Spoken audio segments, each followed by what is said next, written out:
You smell edible wearing this. In fact, I am edible.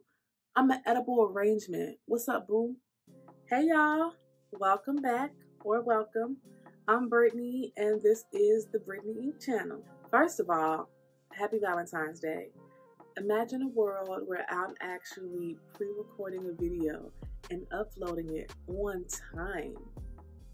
I told y'all 2021 was about consistency. So, since it's Valentine's Day, I thought it would be really cute to do a my favorite fragrances video. I mean, it only makes sense, right? So, I'm a Taurus.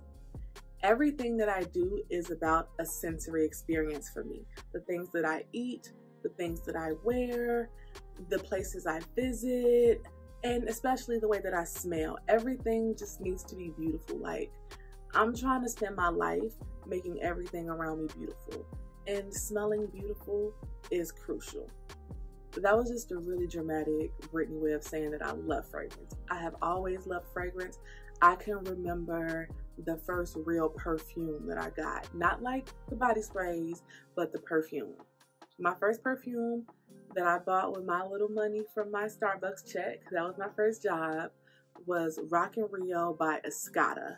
And the girls used to shake every time I walked past because I smelled so good. You know, they say that of the five senses, scent is the one that's wound tighter to memories. And I have really detailed memories of certain fragrances. My auntie wearing Coco Chanel, my mom wearing the original Poison by Dior in the 90s. One of my teacher's assistants from kindergarten wearing this stink heady perfume that I hated and made me nauseous. I love fragrance so much because it's a real quick way to communicate a part of who you are and what you're about without uttering a single word. So let's jump right in. I spoke about this one in my last video. I believe it was my January favorite. This is the Killian by Tiziana Terenzi.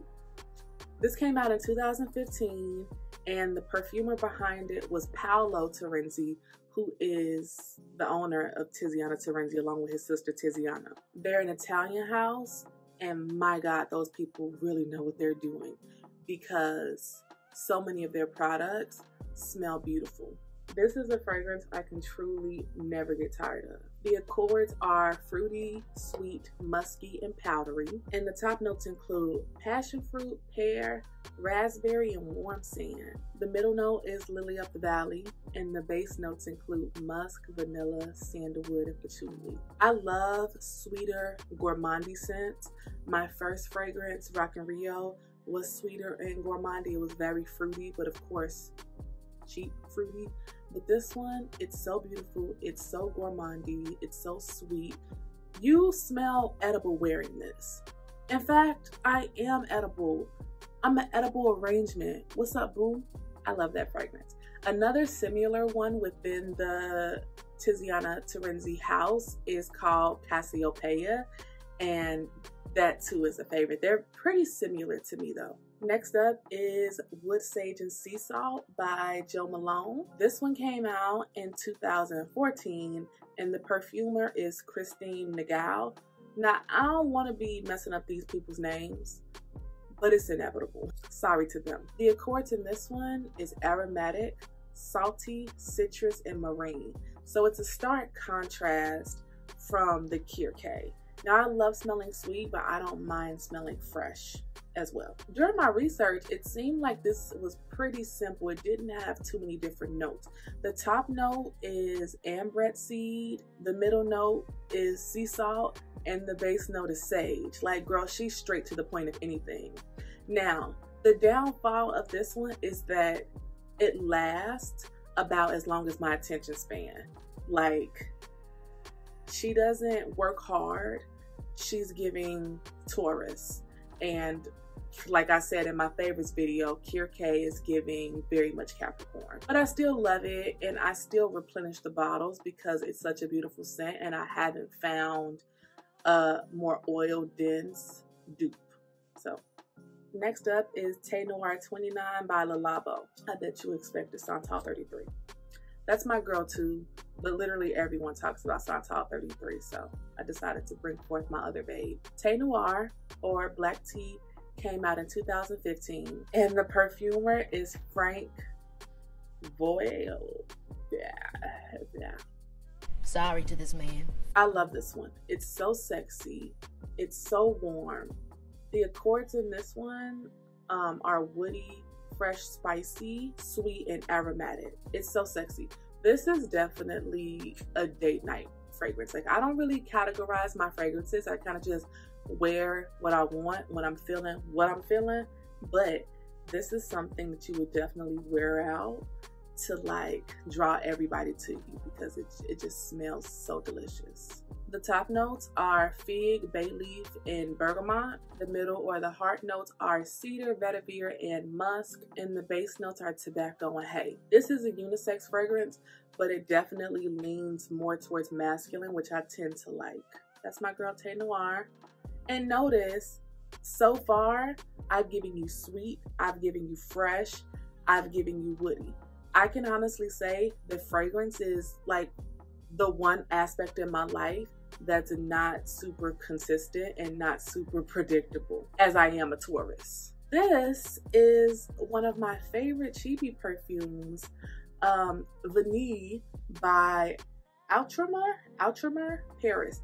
I know I'm pronouncing that wrong because I'm pretty sure I should be pronouncing it with the French pronunciation, but my tongue doesn't feel like dealing with those R's. I discovered this just randomly at Anthropologie within their impulse fixture at the front. It's very simple, very straightforward. It's a delicious vanilla.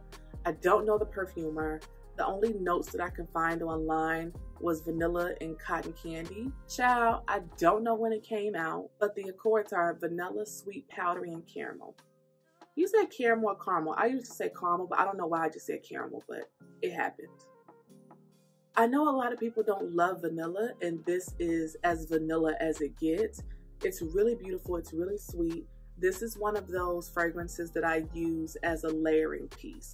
Like sometimes if I want to warm Thé Noir up, or not necessarily warm it up because it's very warm and woody, but if I want to sweeten it up, I'll add this as a base.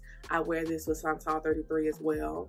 It's just a really beautiful, really economically priced. I think this is, oh yeah, the sticker's still on here. It's $18 and it's beautiful. And for it to be a toilette, it does have some longevity. Next up is Mr. Marvelous by Byredo. She came out in 2011 and I have no clue who the perfumer is. I don't know why I had such a hard time finding out who the perfumers were with Byredo. Maybe my research just wasn't intense enough. This one has woody, citrus, and aromatic white floral accords. Now, I hate floral perfumes. Well,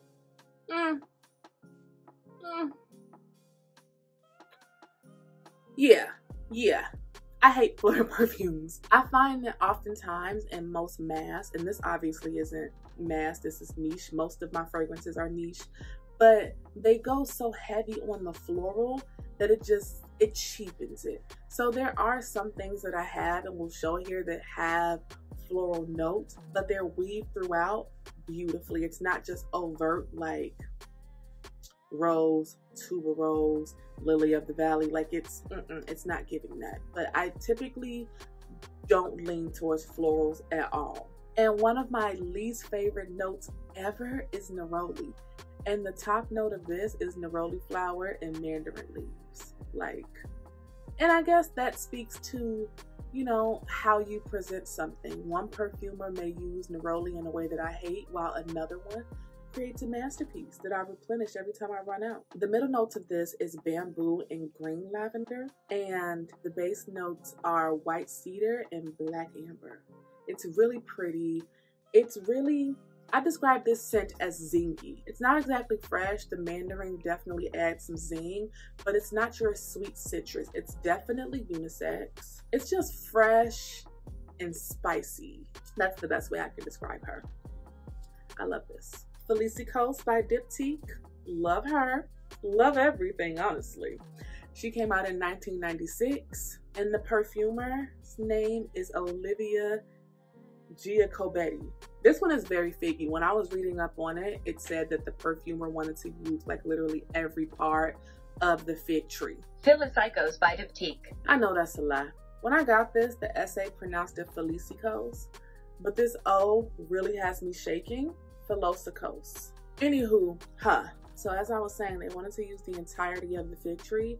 So the top note includes fig leaves and figs. The middle note includes green notes, which I don't know what that means, and coconut. And the base notes includes fig tree, woody notes, and cedar. The internet wasn't giving much when it came to the description of this and the specific notes, but that probably has something to do with the fact that it was released in '96. I'm not sure. This one has green, woody, sweet, and fresh accords. We have another Jo Malone. This is oat and cornflower. This was a part of a limited edition collection that they released in the spring of 2018. I love it so much, y'all. And it's, you know, I'm not gonna say it's never coming back, but it's not really easy to find now unless you pay like high resale prices. So I don't use this much, and when I bought it, I loved it so much that I bought a few bottles. I'm looking at the perfumer's name and I don't even want to bother.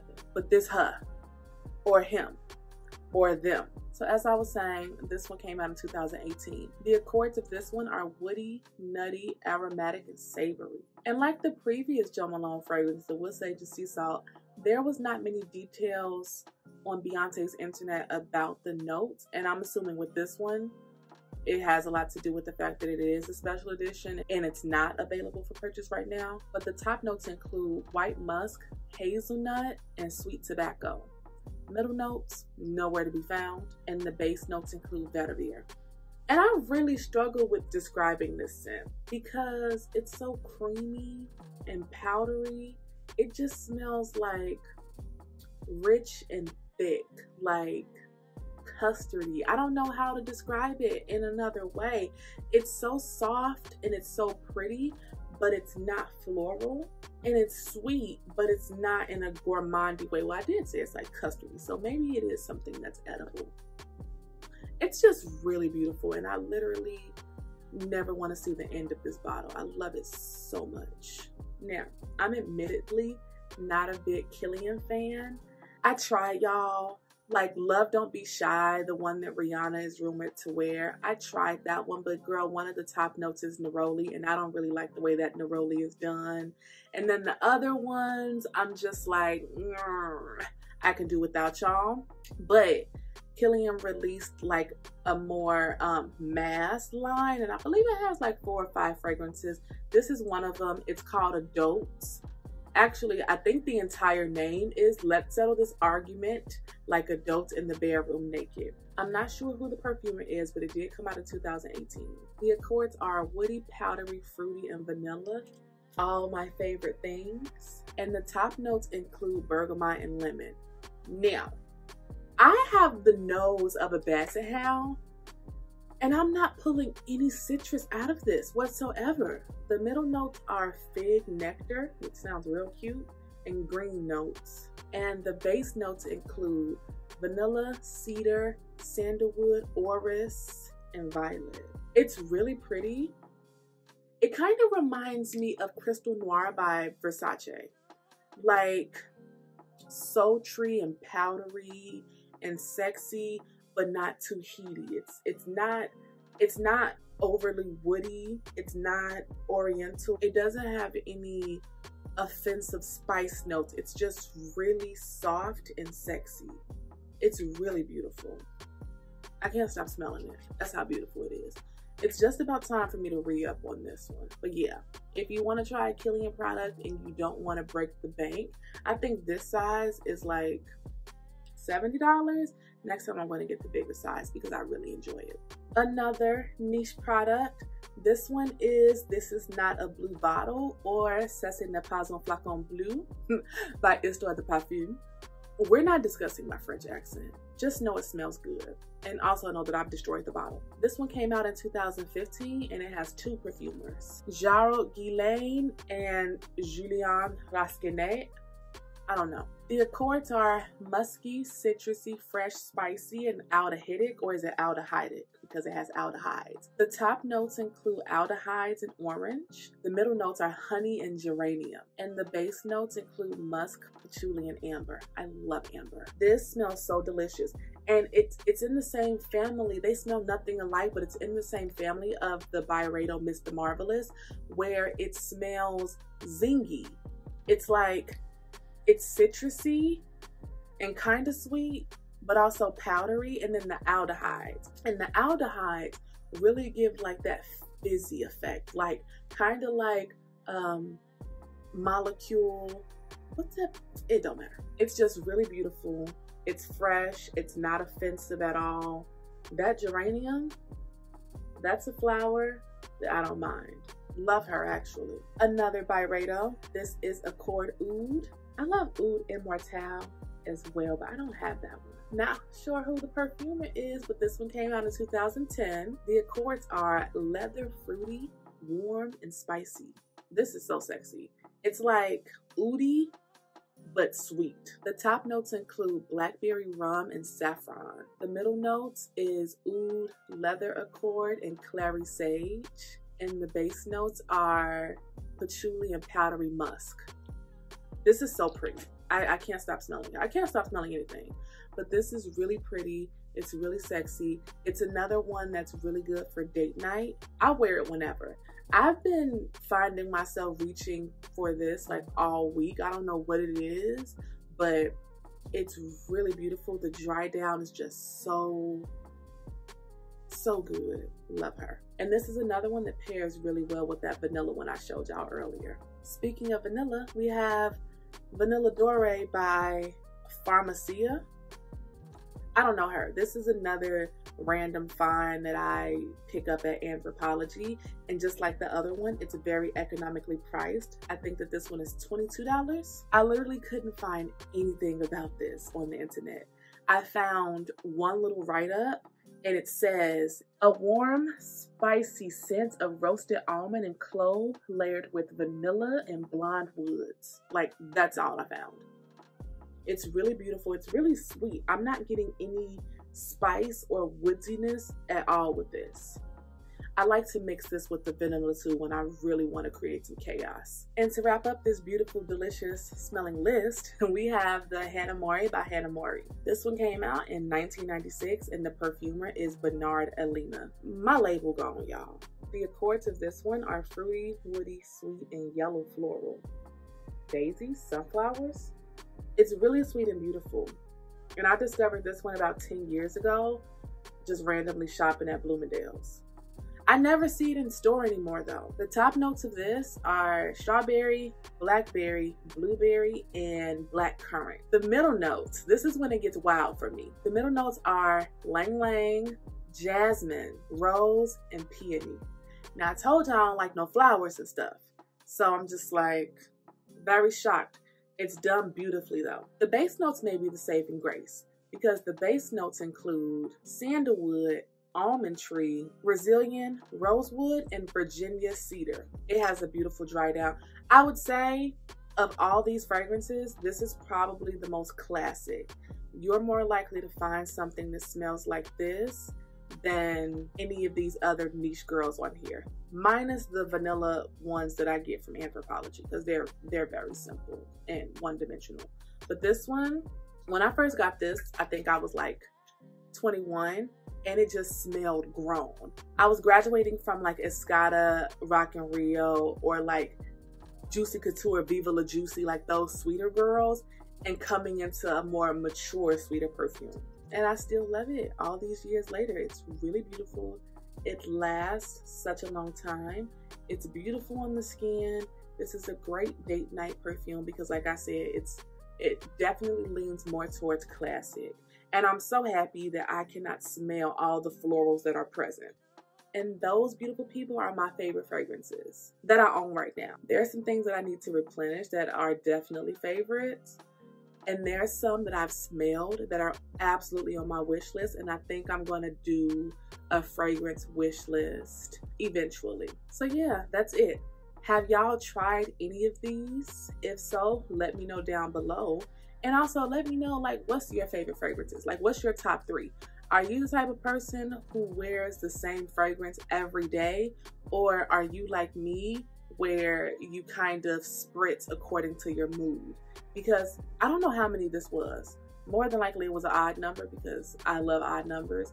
But I got about 4 times the amount. I have a lot of fragrances. Too many fragrances. So that was it. Make sure you like, comment, and subscribe, please. We're trying to get to 1,000. Make sure you follow me on Instagram at BornInSequence. And I will see y'all in the next video. Bye.